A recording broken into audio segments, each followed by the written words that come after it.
Hi hello guys எல்லோரும் எப்படி இருக்கீங்க? இன்றைக்கி நான் வந்து பார்த்திங்கன்னா என்ன கேம் பழனி டெம்பிள் அப்படின்னு இருக்குது. இது வந்து பார்த்திங்கன்னா ஸ்டால் அப்படின்னு போட்டிருக்காங்க. ஸோ நம்ம அந்த ஸ்டாலுக்கு வரலாம்.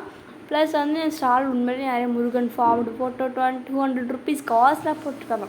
நம்ம கையில் என்ன கொடுத்துருக்காங்கன்னா தூபம், கற்பூரம், பூ இதெல்லாம் வந்து நம்மளோட கையில் கொடுத்துருக்காங்க. நம்மளோட ஃப்ரெண்ட் கூட தான் அடப்புறோம். யுவன் அவங்க வந்து கிங் ஆஃப் தி சென்னை, அவங்க CSK fan. So WhatsApp recorder on பண்ணியிருக்கேனா அப்படின்றத பார்த்துக்கிறேன். ஸோ அதுக்கப்புறமா வந்து பார்த்திங்கன்னா வந்து நம்மளோட சேனலை புதுசாக பார்க்குறவங்க லைக், ஷேர், சப்ஸ்கிரைப் எல்லாமே பண்ணி வச்சுருப்பாருங்க. ஸோ வந்து பார்த்திங்கன்னா நம்ம இதுக்கு நிறைய கேம்ஸ் எல்லாம் இப்போ தான் வந்து டவரே கிடச்சி you are joint king of the Chennai அப்படின்றது வந்திருக்கு. ஸோ வந்து பார்த்திங்கன்னா நம்ம இந்த டெம்பிள் இந்த கேம் எனக்கு உண்மையிலே ரொம்ப பிடிச்சிருந்து. இது என்ன கேம்னா ஜஸ்ட்டு பழனி டெம்பிள் மாதிரி ரோப்ளாக்ஸில் ஒரு கேம் க்ரியேட் பண்ணியிருக்காங்க. அதை எக்ஸ்ப்ளோர் பண்ணணும். இது என்னென்னா கோவிந்தான்ற மாதிரி தான் இருக்குது. ஸோ பக்கத்துலேயே வந்து அதோடய ஃபோட்டோவும் போட்டிருக்கு. ஸோ அது வந்து பழனி டெம்பிள் இருந்தால் பழனி டெம்பிள் எப்படி இருக்குன்றது ஒரு இதுவாக வச்சு இந்த ஒரு கேமை பண்ணியிருக்காங்க. இது தமிழ் ஆட்கள் பண்ணாங்களா, நார்த் இந்தியன்ஸ் பண்ணாங்களான்னு தெரியல. ஆனால் இதில் திருப்பதி டெம்பிள் நிறைய டெம்பிள்ஸ் இருக்குது. ஸோ வந்து இந்த கேம் எனக்கு ரொம்ப பிடிச்சிருந்து. ஏன்னா இதில் வர சவுண்ட் எஃபெக்ட், நான் வந்து சவுண்ட் எஃபெக்ட் போடலை, பட் இதில் வர சவுண்ட் எஃபெக்ட் சூப்பராக இருந்தது. கைஸ் பாருங்க, மோஷகர் இருக்கார், மோஷகா வணக்கம். அப்புறம் கணபதி பப்பா ஹிபோரியா, அது மாதிரி நம்ம வந்து ஃபஸ்ட்டு கணபதி பப்பாவுக்கு வந்து பூ போட்டுடலாம், பூ மாலை. அப்புறமா தூபம் ஏற்றலாம். தூபம் வந்து இந்த சாம்பிராணி இருக்கும்ல, ஏன்னா ஃபுல்லாக வந்து நார்த் இந்தியன்ஸ் பண்ணாங்கன்னு நினைக்கிறேன். அப்படி தான் தூபம் கற்பூரம் தான் அது தூபம்னு இருக்குது.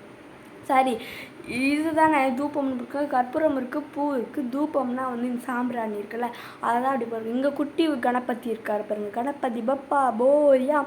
நான் எப்படி சொல்லின்னு இருக்கேன், அவங்க வந்து சிஎஸ்கே தான் அடுத்தடுத்து கப் எடுக்கணும்னு சொல்கிறாங்க. ஸோ நம்மளுக்கு எதுக்கு வந்து நம்ம அப்படியே வந்து நம்ம ஒரே இடத்துல வந்து கற்பூரம் காமிக்கிறோம். நம்மளோட ஃப்ரெண்டு வந்து சுற்றி வந்துட்டுருக்காரு. இங்கே வந்து பார்த்திங்கன்னா மயில் இருக்குது. மயில் வந்து முருகனோட கண். நமக்கு வந்து மயிலுக்கு ஒரு பூவை போட்டுடலாம். ஆனால் என்னென்னா முருகரை காணும். ஸோ வந்து கணபதிக்கு பூ போட்டுடலாம். பூ போட மறக்கூடாது. அப்புறம் மோஷகருக்கு பூ போட்டுடலாம். அப்புறம் அவர் கோச்சிக்க போகிறாரு. ஸோ அவர் கோச்சிக்கனா கூட வந்து கணபதி கோச்சிக்குவார். ஸோ அதுக்கப்புறமா வந்து வியர்லாம் இருக்குது கைஸ். அங்கே ட்ரெஸ்ஸஸ்லாம் இருந்தது. நம்ம அதை ட்ரை பண்ணல. அதுக்கு ரோபக்ஸ் கேட்குமான்னு கூட தெரியல. ஸோ அது மாதிரி நம்ம நிறைய டெம்பிள்ஸ் எல்லாம் எக்ஸ்ப்ளோர் பண்ணலான்றவங்க மறக்காம கமெண்ட் பண்ணுங்கள். நெக்ஸ்ட்டு காய்ஸ், இங்கே வந்துட்டு பிறகு சூப்பராக இருந்தது கைஸ். இங்கே வந்து கருப்பசாமி சாணத்துலேருந்து வந்தோமோ அந்த சவுண்ட் எஃபெக்ட் கேட்டுச்சானா என்னோட மொபைல் கேட்கலாம், அவங்க ஃப்ரெண்டோட மொபைல் கேட்டுட்டு நாங்கள் 2 பேரும் ஒன்றா தான் ஆடணும். அவங்க சவுண்ட் எஃபெக்ட் போடுறோம் பாருங்களேன். சவுண்ட் கேட்குங்களா? So sad.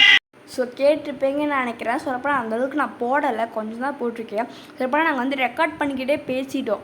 ஸோ அதுக்கப்புறமா வந்து அதனால தான் நான் சவுண்டு போட முடியல. நாங்கள் ரெக்கார்ட் பண்ணும்போது வேறு மாதிரி பேசியிருப்போம். ஸோ அதனால தான் நாங்கள் சவுண்டு கூட போட முடியல. ஸோ நெக்ஸ்ட் டைம்லேருந்து நாங்கள் ரெக்கார்ட் பண்ணிக்கிட்டே ரெக்கார்ட் பண்ணும்போதே பேசிக்கிட்டே கூட கேம் ப்ளே போடுறோம். ஏன்னா அப்போ தான் என் ஃப்ரெண்ட்ஸ் கூடலாம் போடுவேன். அப்படின்னா நம்ம தனியாக ரெக்கார்ட் பண்ணும்போது அந்த வாய்ஸை கம்மி பண்ணிடுறேன். இது என்னன்னு தெரில, என்னமோ இருந்தது. அப்புறம் எங்கன்னா வந்து திறக்க முடியல. அப்புறம் என் ஃப்ரெண்டு சொன்னாங்க உள்ளே வந்து இது கிடச்சிது, அபிஷேகம் பண்ணிகிட்டு இருக்காங்க போல், அதனால வந்து நம்ம உள்ளே விடலை அப்படின்னாங்க. ஸோ ஓகே, அபிஷேகம் பண்ணுங்க அப்படின்ட்டு நாங்கள் வந்து பழனி மலை ஏறலாமா அப்படின்ட்டு மலை ஏறிட்டுருக்கோம். மலை ஏறும்போது நம்மளோட ஃப்ரெண்டோட அந்த 7ஆம் அறிவு ஏதோ 7ஆம் கண், அதாவது வந்து எல்லாருக்கும் 2 கண் தான் இருக்கும், அவங்களுக்கு வந்து 7 கண். ஸோ 7ஆவது கண் மூலிமா அந்த சுரங்கப்பாதையை கண்டுபிடிச்சிட்டாங்க. சுரங்கப்பாதை மூலிமா எப்படி வந்தால் அங்கிட்டு பாருங்கள் கைஸ் டெம்பிள் இருக்குது. சரி, யாரோட டெம்பிள்னு போய் பார்த்தா நம்மளோட கணபதி பப்பாக்கி போரியான்ற மாதிரி கணபதியோட டெம்பிள் தாங்க கைஸ். ஸோ இந்த பிள்ளையார் பெரிய பிள்ளையாருக்கும் கற்பூர தீபம் ஏற்றிட்டு தூபம் ஏற்றிட்டு பூ மாலையாக அப்படியே போடுறோம். யார் ஆர்சிபி ஃபேன்ன்றதை கமெண்ட் பண்ணுங்க. நம்மளே ஒரு ஆர்சிபி ஃபேன், அதனால தான் அப்படி பூவாக அப்படியே அள்ளி போடணும். ஸோ வந்து இங்கே என்னமோ எழுதி இருந்தது கைஸ். சரி, நம்மளாம் கேமை கான்சென்ட்ரேட் பண்ணுவோமா. மேலே வந்து இங்கே கோபுரம் மாதிரி இருந்தது. இது சூப்பராக பாருங்களேன், அங்கே வியூ அப்படியே நைட் ஸ்கை அப்படியே மூன்லாம் போட்டு இந்த வியூ எனக்கு ரொம்ப பிடிச்சிருந்தது. இங்கேருந்து அங்கே ஜம்ப் பண்ணலான்னு என் ஃப்ரெண்டு ட்ரை பண்ணார். எலும்பு தான் உடஞ்சது தான் மிச்சம். ஸோ நம்ம வந்து சைலண்ட்டாக அந்த கேம் பிளே முடிச்சுக்கலாம் guys. Bye bye and bye from Yogi's gamer.